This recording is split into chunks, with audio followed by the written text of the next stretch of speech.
Ce jour dédié pour la réussite dans tous les domaines de Yochai Raphaël Ben Nechama Be'ezrat Hashem. On continue les lois concernant Eruv Tavshilin, donc la chose à faire lorsqu'on a un Yom Tov qui est avant Shabbat, qui nous permet de cuisiner pendant Yom Tov pour Shabbat. Donc le maître de maison, je rappelle en deux mots, il prend, si possible, deux plats, un pain et un plat cuisiné qui se mange avec du pain. S'ils ne vont pas cuire du pain, comme aujourd'hui on ne cuit pas du pain d'habitude, donc même s'il suffit de prendre un plat cuisiné, ça suffit. Bon, c'est bien de faire les deux, qui ne va pas se gâter. L'habitude c'est de prendre un œuf dur, ça se mange avec du pain, ça se conserve comme il faut, et on le mange pendant Shabbat. Il ne faut pas le manger pendant Yom Tov, il faut le manger que pendant Shabbat, et c'est le mitzvah de le manger pendant Shabbat. Donc on a fait la mitzvah déjà avec lui, avec ce pain et cet œuf-là, on a fait déjà la mitzvah de Eruv Tavshilin, on profite pour faire une deuxième mitzvah de Eruv Tavshilin. Si on va vraiment cuisiner pendant Yom Tov, on fait le Eruv Tavshilin avec bracha. Donc, comme on fait, on dit la bracha, al mitzvat Eruv, et on dit en français, parce qu'il faut comprendre ce qu'on dit dans les sidorim, c'est écrit en araméen, ce n'est pas une formule magique, d'accord? C'est dire, avec ce Eruv, grâce à ce Eruv, on pourra cuisiner, on pourra allumer les bougies, on pourra cuire du pain si nécessaire, et faire tous nos besoins de Yom Tov à Shabbat. On pose le Eruv quelque part, dans le frigo où on veut, et voilà, et on le mange pendant Shabbat.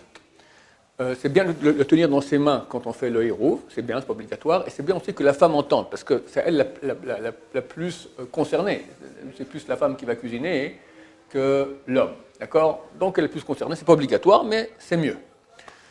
Si on ne va pas cuisiner, si on va que allumer les bougies, et on va mettre la table. Comprenez, si on ne fait pas de Eruv, on ne peut pas allumer les bougies, c'est un problème. On ne peut pas, préparer la table vendredi après-midi pour Shabbat. On ne peut pas arranger la chambre, faire le lit pour Shabbat. On ne peut rien faire de Yom Tov à Shabbat. Ou allô, c'est très embêtant, d'accord? Donc il faut faire le Eruv. Mais vu qu'on n'a pas cuisiné vraiment, dans ce cas-là, si on ne va pas cuisiner, alors on fait le Eruv, mais sans la bracha. Donc on prend le Eruv dans ses mains, et on dit, grâce au Eruv, on pourra cuisiner, on pourra allumer les bougies, on pourra faire tous nos besoins de Yom Tov à Shabbat, mais sans bracha. Que si on va vraiment cuisiner, on fait la bracha. Qu'est-ce qui se passe si maintenant quelqu'un n'a pas fait le Eruv du tout? Alors on a dit qu'il pouvait compter sur le Eruv du Rav de la ville. Il n'y a pas de Rav dans la ville. Voilà, il est maintenant, je ne sais pas moi, à Tombouctou, il n'y a ni Rav, ni rien du tout. Alors, lui, il sait qu'il n'a pas le droit de cuisiner, mais il a faim, d'accord? Donc il veut faire quelque chose pour Shabbat, donc il cuisine de façon même préméditée. Il sait que c'est interdit de cuisiner vendredi pour Shabbat. Là, les plats qu'il a cuisinés sont permis à la consommation. Il n'avait pas le droit de faire comme cela, mais c'est permis à la consommation. Donc il pourra manger. On ne lui dit pas d'aller faire ça, il n'a pas le droit de cuisiner. D'accord? Ce qu'il doit faire, c'est vraiment la personne, c'est qu'il va donner les plats qu'il a, la viande, le riz, tout ce qu'il veut faire, d'accord? Il donne ça en cadeau à un autre juif qui lui a fait le Eruv Tavshilin, et cet autre juif va cuisiner pour lui. Ou bien il amène l'autre juif pour allumer les bougies de Shabbat pour lui à la maison. D'accord? Ça c'est la façon de faire normalement s'il n'y a pas un rav de la ville qui a fait le Eruv pour nous, et si nous on n'a pas fait le Eruv. Mais si jamais le type il a transgressé de façon préméditée même, et il a cuisiné, il a allumé les bougies, tout ce qu'il a fait est valable, il n'aurait pas dû le faire, mais c'est valable quand même. S'il y a deux familles qui habitent ensemble, est-ce qu'ils font deux Eruv Tavshilin ou un? Ça dépend s'ils cuisinent ensemble ou pas. S'il y a deux cuisines séparées, chaque famille fait son Eruv Tavshilin. S'ils cuisinent ensemble, un Eruv Tavshilin. Le cas plus classique, t'invites pour Yom Tov ta fille avec son mari, tes parents, enfin d'autres couples de la famille qui viennent, qui vont manger avec toi. Est-ce qu'ils doivent faire, ces gens-là, doivent faire Eruv Tavshilin, oui ou non?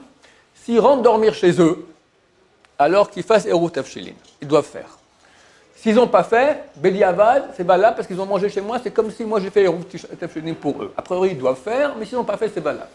S'ils habitent chez moi, je peux, du point de vue de la loi stricte, les rendre quittes, c'est terminé. Je fais mon Eruv, c'est terminé, ils sont rendus quittes, mais c'est bien que je dise dans le Eruv, grâce à ce Eruv, je pourrais, moi et mes invités, faire tout, je peux cuisiner, allumer les bougies, faire tous mes besoins de Yom Tov à Shabbat, grâce à ce héros. D'accord? Comme ça, hein, je les ai rendus quittes eux aussi, et il n'y a pas de problème. Un seul cas intéressant. Quelqu'un maintenant, on va dire, pas comme ce Shabbat, pas comme cette fête de Shavuot où Yom Tov tombe pour tout le monde vendredi, dans le cas où ça tombe jeudi et vendredi. Ici en Israël, si ça tombe jeudi, vendredi, c'est un jour de Chol. D'ailleurs, c'est un très grand piège parce que ça arrive très souvent que des gens viennent ici à Jérusalem, par exemple, d'accord, en Israël pour les fêtes. Maintenant, ils viennent de l'étranger, ils doivent faire 2 jours. Ils ont oublié de faire le Eruv Tafshilin. Qu'est-ce qu'on fait quand on a oublié de faire le Eruv Tafshilin? On compte sur le Eruv Tafshilin du rabbin de la ville. Mais il n'y a aucun rabbin ici dans la ville qui a fait Eruv Tafshilin parce que lui, il fait qu'un jour.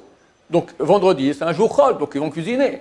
Donc, ça ne marche pas. C'est un gros problème. Il faut faire super attention. Ceux qui viennent de l'étranger ici en Israël, et qui font jeudi, vendredi fête, de ne pas oublier le Eruv Tafshilin parce qu'il ne peut pas compter sur le Eruv Tafshilin du rabbin de la ville. Alors, qu'est-ce qu'il peut faire? Tout coup, jeudi, il s'est rappelé qu'il n'a pas fait le Eruv Tafshilin. Le rabbin de la ville lui dit, moi je suis désolé, je n'ai pas fait, donc tu as un problème. Alors il y a une combine, elle est comme ça. Il fait un Eruv Tafshilin atnaï, avec condition. On sait qu'on fait 2 jours de fête à l'étranger parce que c'est un doute. 29 ou de 30 jours, d'accord, j'ai juste ou 29 ou 30 jours. Donc ce n'est pas quand a été sanctifié le nouveau mois à Jérusalem. Donc tout ce qui était à l'étranger faisait 2 jours dans le doute. Aujourd'hui on sait, mais on continue quand même pour des raisons plus profondes aussi. Mais au niveau de la loi stricte, c'est un doute. Si aujourd'hui, jeudi, c'est Yom Tov, demain, c'est Chol. Si aujourd'hui, c'est Chol, demain, c'est Yom Tov. Alors, on prend le Hérouv, on dit comme ça. Si c'est aujourd'hui Yom Tov, et demain, c'est Chol, en vrai, d'accord, on ne sait pas, c'est ou comme ci ou comme ça. Alors, je n'ai pas besoin de Hérouv Tafshilin. Pourquoi? Parce que demain, c'est vendredi, et je pourrais cuisiner. Il n'y a aucun problème, je peux cuisiner demain, vendredi, c'est un jour de Chol. Si c'est aujourd'hui Chol, et demain Yom Tov, alors je peux faire maintenant Hérouv Tafshilin. Je dis, si aujourd'hui, c'est Chol, que ce soit maintenant, grâce à ce Hérouv Tafshilin, je pourrais cuisiner, etc., demain, vendredi, pour Shabbat. Et comme ça, ça marche. C'est une combine à faire. Ça marche chaque fois qu'il y a 2 jours de fête, à part Rosh Hashanah. Rosh Hashanah, bien que pour tout âme Israël, c'est 2 jours, aussi ici en terre d'Israël, c'est considéré comme Kudusha Achat, comme une seule sainteté, comme un seul jour. On ne peut pas dire c'est ou Chol ou Yom Tov. Rosh Hashanah, c'est un dîme complètement différent, c'est considéré comme un seul jour de fête qui dure 48 heures, mais un seul jour. Donc les 2 sont kadosh, preuve en est que même en Israël, on n'a pas de doute si c'est premier ou deuxième, on fait les 2 jours. Donc cette combine ne marchera pas pour Rosh Hashanah. B'ezrat Hashem qu'on ait une bonne fête de Shavuot, comme il se doit, Baruch Adonai, l'Olam, Amen, Amen.